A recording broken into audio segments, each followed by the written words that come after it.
जय बाबा नीम करोली। जय श्री राम। बाबा के प्रिय भक्तों, आइए आज हम फिर बाबा के कुछ ऐसे प्रसंगों को सुनेंगे जिनमें बाबा के अलौकिक चमत्कार छुपे हुए हैं, उनकी दिव्यता छुपी हुई है, उनका आशीर्वाद अपने भक्तों के लिए छुपा हुआ है। तो चलिए भक्तों, एक बार फिर से बाबा के आशीर्वाद, उनके प्यार से सरोबोर होते हैं और हम अपने जीवन को धन्य बनाएं। भक्तों, बाबा नीम करोली से जुड़े पंडित गोविंद बल्लभ पंडित और पंडित नारायण दत्त तिवारी के अनेक किस्से हैं। इन दोनों परिवारों के लोग आज भी बाबा का आशीर्वाद लेने अक्सर कैची धाम हाजिर लगाते हैं।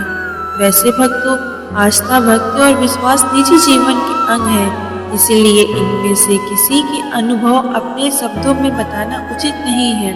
फिर भी एक छोटी सी घटना के बारे में जिक्र जरूरी है।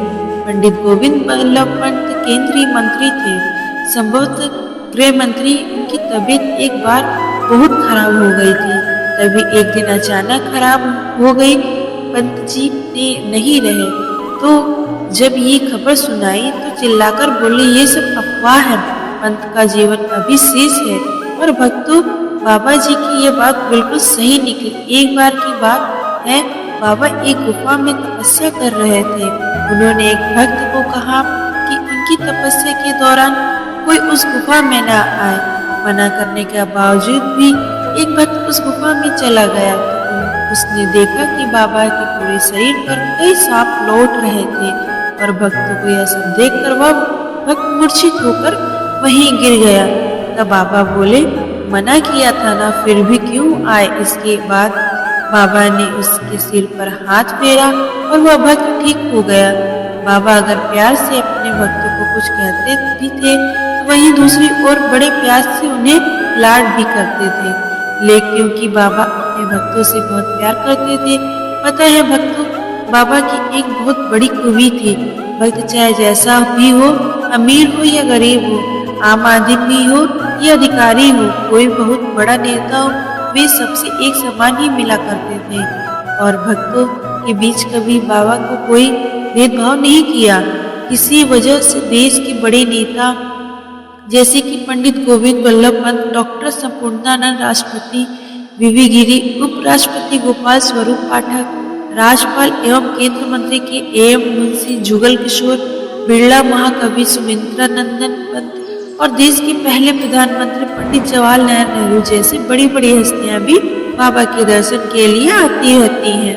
लेकिन एक बार ऐसा भी हुआ जब बाबा ने उस समय के मौजूदा देश के प्रधानमंत्री लाल बहादुर शास्त्री एवं गुलजारी लाल नंदा से मिलने से मना कर दिया। वहाँ कुछ यूँ था कि बाबा नीम करोली अपने कानपुर वाले आश्रम सरसैया घाट पर करीब 200 भक्तों के बीच बैठे उनके दुखों को सुन रहे थे।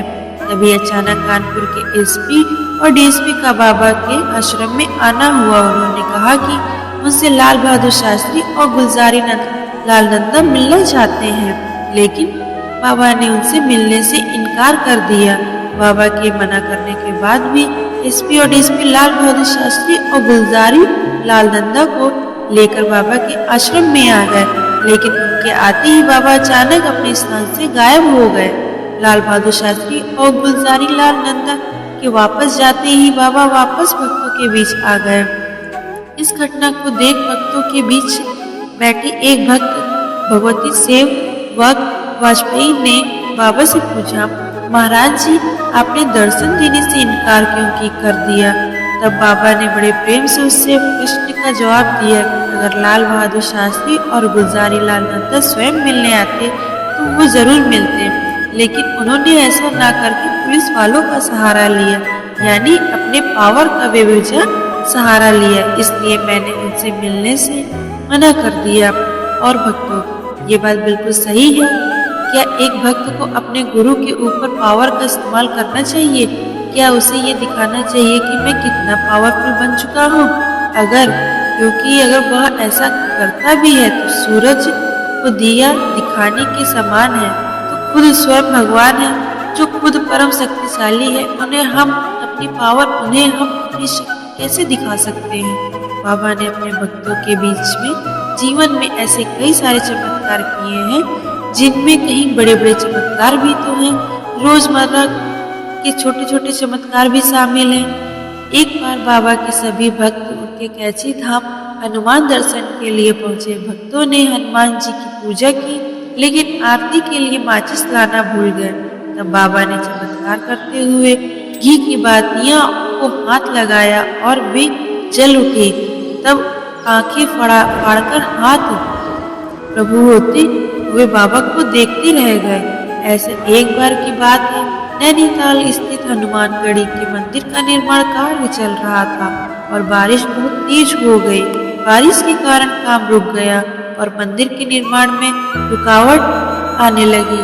तब बाबा ने अपने चमत्कार से मंदिर निर्माण पूरे होने तक बारिश को रोक के रखा था, और ऐसा तो सिर्फ एक ईश्वर ही कर सकता है, एक परमपिता परमेश्वर ही कर सकता है। बाबा अपने भक्तों को सिर्फ चमत्कार नहीं दिखाया करते थे, बल्कि उन्हें फलस्वरूप आशीर्वाद भी देते थे, और आशीर्वाद में अपने दर्शन कई विभिन्न रूपों के करवाते थे। ऐसा एक बार की बात है, बाबा एक भक्त थे जो भगवान शिव की बहुत भक्ति किया करते थे। वह रोजाना शिव जी का अखंड जाप करते थे और उनके ध्यान में मग्न रहते थे, और इसी भक्ति से प्रसन्न होकर बाबा ने उन्हें अपने सीने पर महादेव का रूप दिखाया था। जय बाबा नीम करोली भक्तों परीक्षाएं सिर्फ भक्त नहीं देता, बल्कि उसके गुरु को भी परीक्षाएं देनी पड़ती है, क्योंकि कई बार ऐसे भक्त सामने आ जाते हैं जिन्हें अपने गुरु की शक्ति पर विश्वास नहीं होता।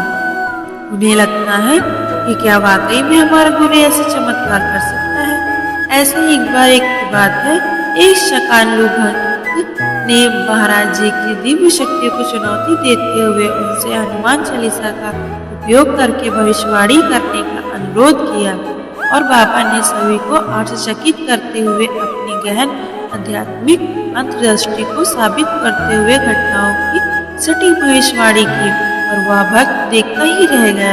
एक बार की बात है, एक महिला के बच्चे को पैरालिसिस हो गया था। महिला अपने बच्चे को महाराज जी के पास लेकर आई। आप यकीन नहीं करेंगे भक्तों कि बाबा ने मात्र स्पर्श से उस बच्चे को तुरंत ठीक कर दिया। करुणा और चमत्कारी उपचार इस कार्य ने एक दिव्य उपचार के रूप में बाबा की प्रतिष्ठा को मजबूत किया। एक बार की बात है, एक भक्त ने अपनी अंगूठी कहीं खो दी थी और वो महाराज जी से मदद मांगने आया। बाबा ने उसे आश्वासन दिया कि अंगूठी उसके घर में मिल जाएगी, और भक्तों उस भक्त के वापस लौटने पर उसे एक अप्रत्याशित स्थान पर खोई हुई अंगूठी मिली, जो बाबा के सहज देवी ज्ञान का उदाहरण है। एक बार की बात है, कैची धाम में नीम करोली बाबा का सामने एक चोर से हुआ चोर पेशवर था। बाबा ने उसकी बुराई या निंदा करने के बजाय उसे बड़े प्यार से भोजन कराया, और बाबा की इस दयालुता से प्रभावित होकर चोर ने अपना जीवन बदल दिया, एक और समर्पित शिष्य बन गया। और एक बार की बात है, समर्पित शिष्य भक्त बन गया। भक्तों, बाबा अपनी दिव्य शक्ति से न सिर्फ किसी की बीमारी ठीक कर देते थे, बल्कि कई भक्तों की बेशकीमती चीजें जो खो जाती थी वो भी बाबा बता दिया करते थे। और यहाँ तक कि बाबा कितने ही लोगों का जीवन बदल चुके हैं। जैसा कि अभी आपने प्रसंग में सुना कि एक चोर का जीवन पूरी तरीके से बदल गया। और इतना ही नहीं भक्तों, बाबा ने कई भक्तों का आध्यात्मिक जीवन भी बदल दिया है। ऐसी एक बार की बात है, कोई हुई यात्री ने नीम करोली बाबा से रास्ता पूछा। बाबा ने शारीरिक रूप से उसका मार्गदर्शन करके बजाय उनकी आध्यात्मिक यात्रा का मार्गदर्शन किया, जिससे साधक को अपने भीतर रास्ता खोजने में मदद मिली। उसकी आध्यात्मिक यात्रा शुरू हो गई, और इस प्रकार से भक्तों बाबा के सानिध्य में उनकी कृपा से, उनके आशीर्वाद से कई भक्तों का जीवन बदल गया। शारीरिक, मानसिक, आत्मिक और आध्यात्मिक उनके जीवन में बदलाव आए। आज बाबा अपने शरीर में मौजूद तो नहीं है, लेकिन बाबा कण कण में व्याप्त हैं। अपने भक्तों के पुकारने पर वो उनके साथ होते हैं, उनके पास होते हैं, उनके कष्टों को हरते हैं, उन्हें मार्गदर्शन आज भी दे रहे हैं। बस अगर जरूरत है तो सच्ची श्रद्धा की, सच्चे प्रेम की, सच्ची भक्ति की। बस बाबा को अपने भक्तों से और क्या चाहिए।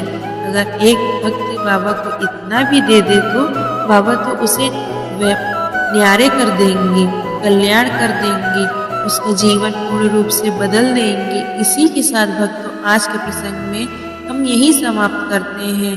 हम कल फिर बाबा की और चमत्कारिक प्रसंगों को सुनेंगे। जय बाबा नीम करोली, जय श्री राम, जय हनुमान।